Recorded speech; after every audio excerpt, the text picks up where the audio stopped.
ഇവിടെ വ്യത്യസ്തമായ ഒരു ഓഫീസ് കാണിക്കുന്നു. അവിടെ ജോലി ചെയ്യുന്നവരെല്ലാവരും രണ്ടടി കുനിഞ്ഞാണ് നടക്കുന്നത്. മാത്രമല്ല അവിടേക്ക് പ്രത്യേകമായ ഒരു ലിഫ്റ്റ് ഇല്ല. ഇവിടേക്ക് വരണമെങ്കിൽ 7-ാമത്തെ 8-ാമത്തെ ഫ്ലോറിന് നടുവിൽ ലിഫ്റ്റ് സ്റ്റോപ്പ് ചെയ്ത് ഒരു കമ്പിയിട്ട് കുത്തി വേണം അങ്ങോട്ട് വരാൻ. ഒന്നും അറിയാതെ ഇവൻ ആദ്യമായിട്ട് ഈ ഓഫീസിലേക്ക് വരുന്നു. നോക്കുമ്പോൾ ഫ്ലോർ നമ്പർ 7.5 എന്ന് എഴുതിയിരിക്കുന്നു. അവൻ കൺഫ്യൂസ് ആവുന്നു. അപ്പോൾ ലിഫ്റ്റിനകത്തുണ്ടായിരുന്ന ഒരു ലേഡി അവനെ സഹായിക്കുന്നു. അപ്പോഴാണ് ഇങ്ങനെ ഒരു ഫ്ലോർ ഉണ്ടെന്നുള്ള കാര്യം അവൻ മനസ്സിലാക്കുന്നത്. ജോലി ചെയ്യുന്ന എല്ലാവരും തന്നെ ഇങ്ങനെ കുനിഞ്ഞാണ് നടക്കുന്നത്. ജോലി ഇല്ലാതിരിക്കുന്നതിനേക്കാളും നല്ലത് എവിടെയെങ്കിലും ജോലി ചെയ്യുന്നതാണ് നല്ലത് എന്ന രീതിയിലാണ് അവ അവിടേക്ക് വരുന്നത് ജോലി ചെയ്യാൻ. ജോലിക്ക് ജോയിൻ ചെയ്തതിന് ശേഷമാണ് ഈ ഒരു ഫ്ലോർ എന്തിനു വേണ്ടി ഇങ്ങനെ നിർമ്മിച്ചെന്നുള്ള കാര്യം അവന് പറഞ്ഞു കൊടുക്കുന്നത്. കാരണം ബോസിൻ്റെ ഭാര്യയ്ക്ക് പൊക്കമില്ലാത്ത ആളാണ്.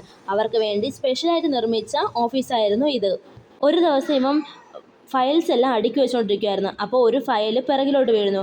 അങ്ങനെ ആ ഫയൽ എടുക്കാൻ വേണ്ടിയിട്ട് അവിടെ ഇരുന്ന കബോർഡ് മാറ്റി നോക്കുമ്പോൾ ഉള്ളിലേക്ക് ഒരു റൂം കിടക്കുന്നു. അങ്ങനെ അവ അത് തുറന്ന് അതിൻ്റെ അകത്തോട്ട് കയറി പോകുന്നു. അപ്പോൾ എന്തോ ഒന്ന് അവന് അതിൻ്റെ അകത്തേക്ക് വലിച്ചെടുത്തുകൊണ്ട് പോകുന്നു. മാത്രമല്ല അതിൻ്റെ വാതിലടയുകയും ചെയ്തു. പിന്നീട് അവൻ കണ്ണു തുറക്കുമ്പോൾ അവൻ്റെ ആത്മാവ് മറ്റൊരാളുടെ ബോഡിയിലാണ് ഉള്ളത്.